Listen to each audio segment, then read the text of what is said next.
धनी धर्मदास साहेब की जय। पंसरी हजरूर नाम साहेब की जय। सभी महापुरुषों की जय। ध्यान मूलम गुरुर्मूर्ति पूजा मूलम गुरुपरम मंत्र मूलम गुरुर्वाक्यम मोक्ष मूलम गुरु कृपा। वंदनीय गुरुदेव को बार बार कर जोड़े, दया करण संशय हरण संत रूप प्रभु तोरण। मंगल में मंगल करण मंगल रूप कबीर, ध्यान रतना सत सकल कर्म जनित भव पीड़। भक्ति प्रभाव से मिटी सकल धर्मदास की पीड़, कोटि जन्म के पुण्य से सतगुरु मिले कबीर। बोलो सतगुरु कबीर साहिब की जय। सतपुरुष परमात्मा सतगुरु कबीर साहिब पंचविदित नाम साहब के चरणों में अनंतवान हृदय से वंदन करते हुए सभी संत महापुरुषों का हृदय में ध्यान करते हुए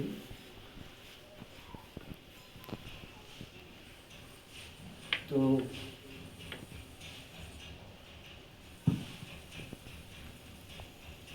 लोक व्यवहार में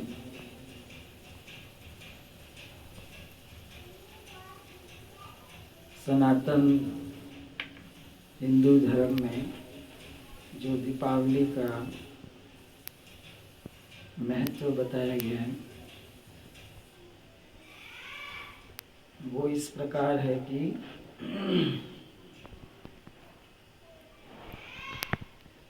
भगवान रामचंद्र जी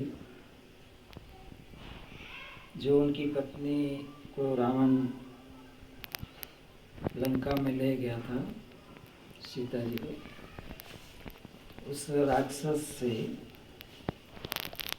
छुड़ा करके युद्ध जीत करके दशरथा को रावण को मार के फिर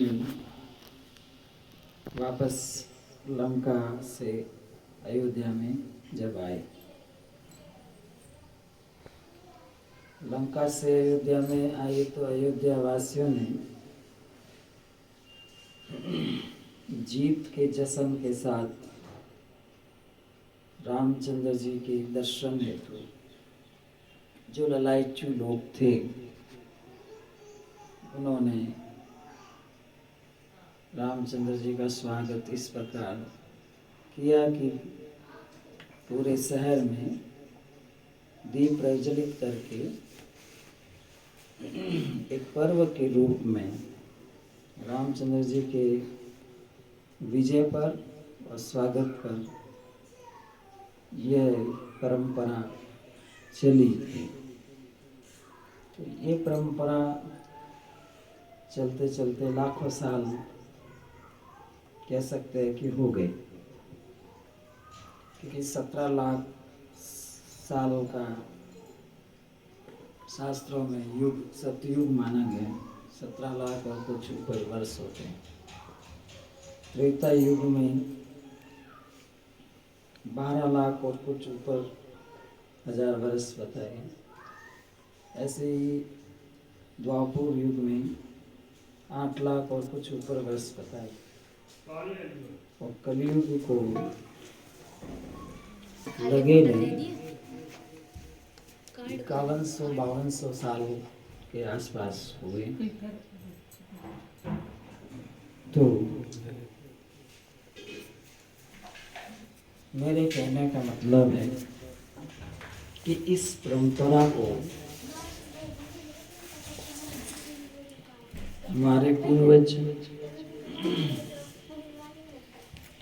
सनातन धर्म को अपनाने वाले, हिंदू धर्म को मानने वाले एवं जो अन्य धर्म में भी है जिनको भारतवर्ष में आस्था है, वो सब अपने अपने देश में मनाते हैं। तो इस अवसर पर सभी लोगों को क्या संदेश जाए, वो उस पर अमल करना बहुत ही जरूरी है। तो कुछ बातें ऐसी हैं कि दीपावली के पर्व को मनाने से घर मकान बर्तन बिस्तर सब अच्छे हो जाते हैं। एक पर्व से सबको लगाव होता है। परंतु खास इसका संदेश क्या है? दीपावली में दीपक जलाने का संदेश ही यह है कि जिस तरह राम जी अपने कर्तव्य पर लड़ते रहे, हाथ पे हाथ धर के बैठे नहीं रहे और गुरु का आशीर्वाद साथ में रखते हुए एक दिन वो रावण को हरा करके, नहीं मानने पर उसे मृत्युदंड दे के फिर वो विजयी होकर अयोध्या लौटे। तो यहाँ हर जीव राम की जगह है। किस जगह है? हर आत्मा राम की जगह है। तब आपने सुना होगा कि आत्मा राम। तो हर आत्मा राम की जगह है। तो उन सबको भी अहंकार रूपी जो रावण है, उसे सुमति रूपी सीता को छुड़ाना पड़ेगा। जो सुरति है, सुमति है, उसको सीता समझ लें। तो आपकी जो सुरति है, जब अहंकार से विनम्र हो जाएगी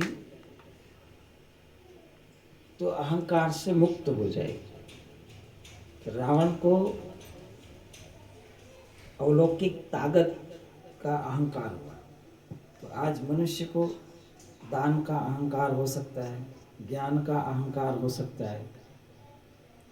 मैं अच्छा बोलने वाला हूँ, मैं विद्वान हूँ, मैं अच्छी तपस्या करने वाला हूँ, मैं घर को मैं हूँ तो हैंडल होगा, नहीं तो नहीं होगा। तो अमुक अमुक चीज़ें जो अहंकार के भाव से उत्पन्न हो जाती है, तो उसमें क्या हानि होती है कि जो सुमति है वो कैद हो जाती है अहंकार। और सुरती भी हो जाती है, क्योंकि वृत्ति के साथ सुरती का संबंध है। तो आपकी सुरती कहाँ रहेगी?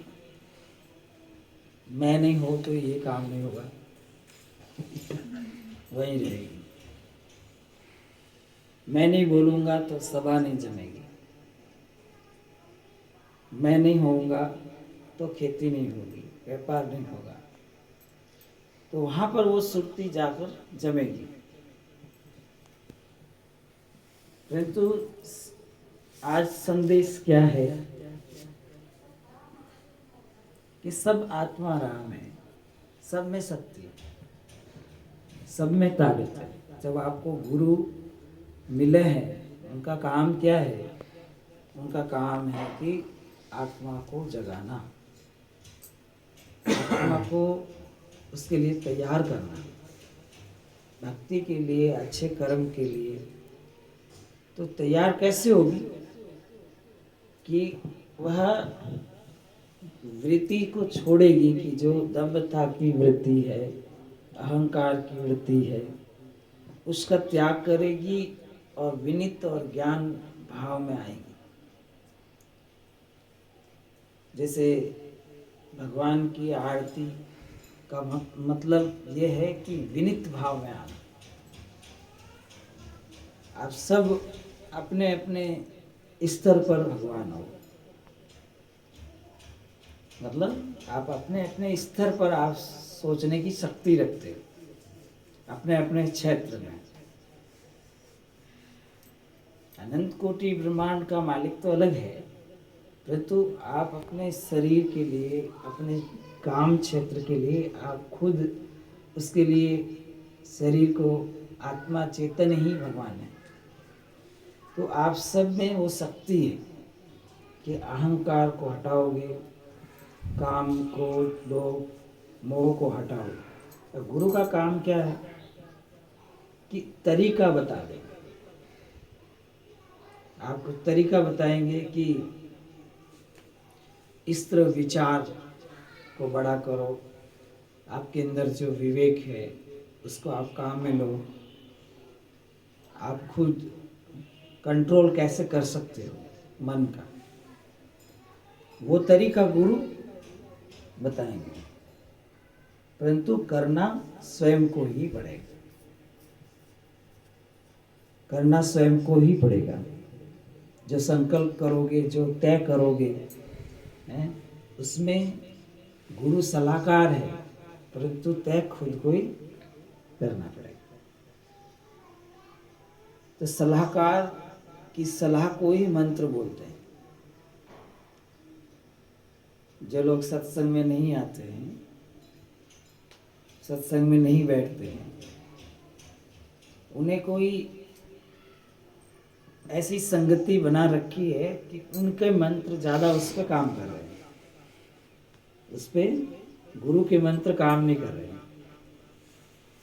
तो सद्गुरु की जो मंत्र है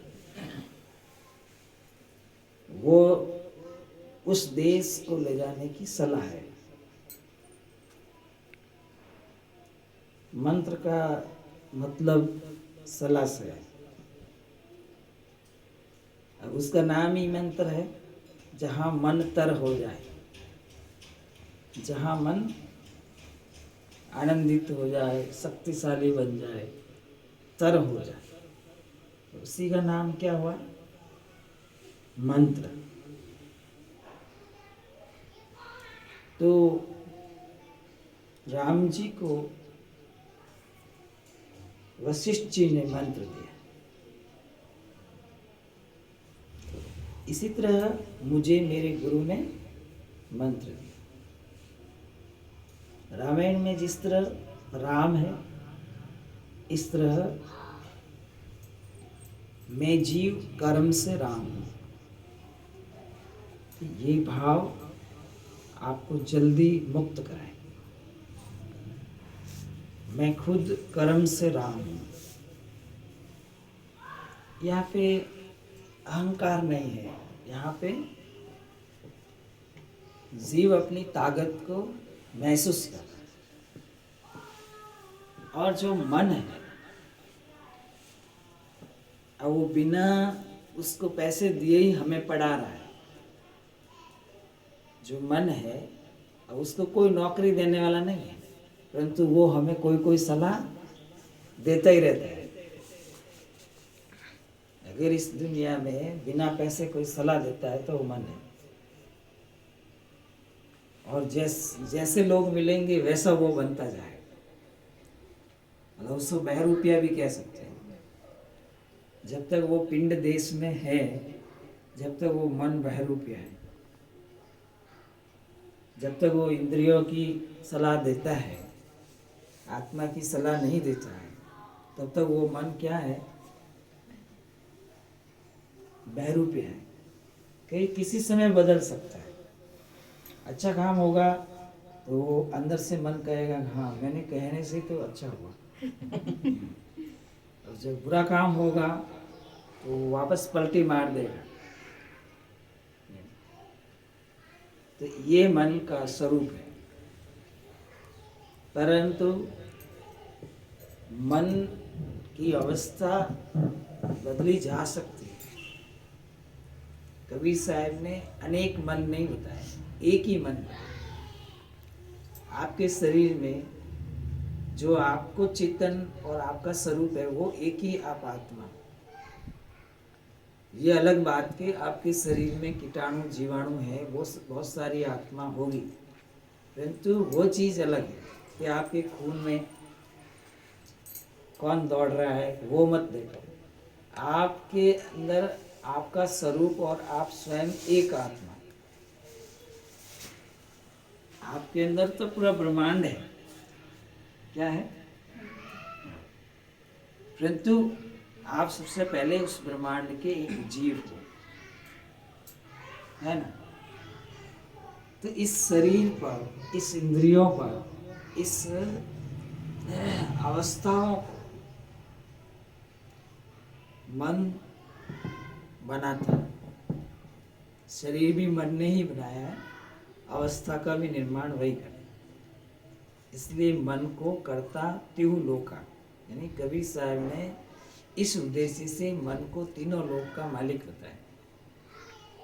जबकि संसार ने मन को एक छोटा बालक समझा। मन तो क्या है, इसको तो ऐसे समझा दें, इतने हल्के में नहीं लेना है, क्योंकि मन के पास अगर हट करने लगेगा तो सबसे बड़ा हट है। अगर मन बिगड़ने लगेगा तो वह बहुत बड़ा तूफान ला है।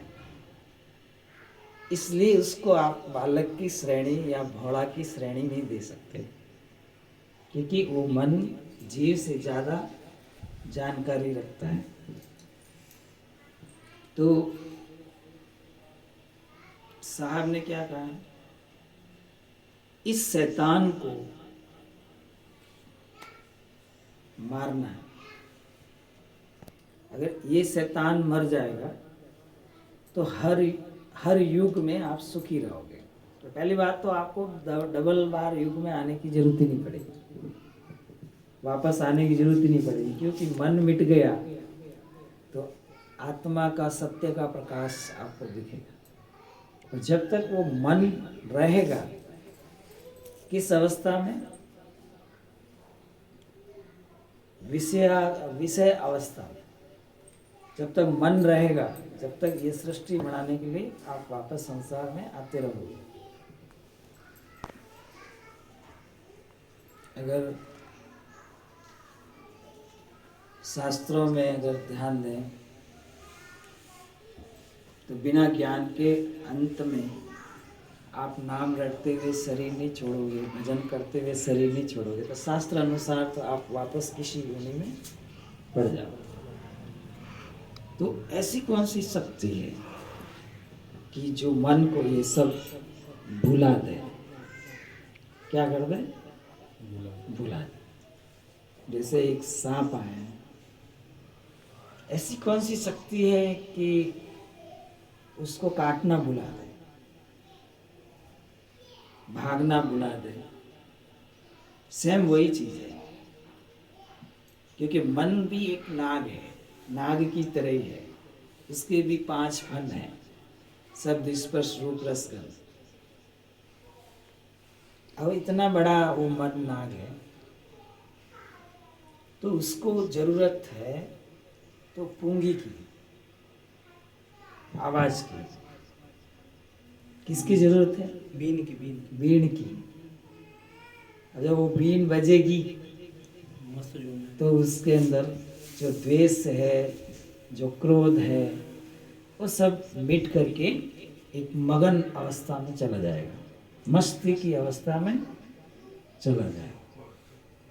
बल्कि उसको अपने शरीर की भी परवाह नहीं रहेगी कि कोई मुझे मारेगा कि रखेगा।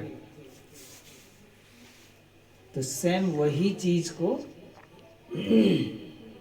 गुरु आपको सिखाएंगे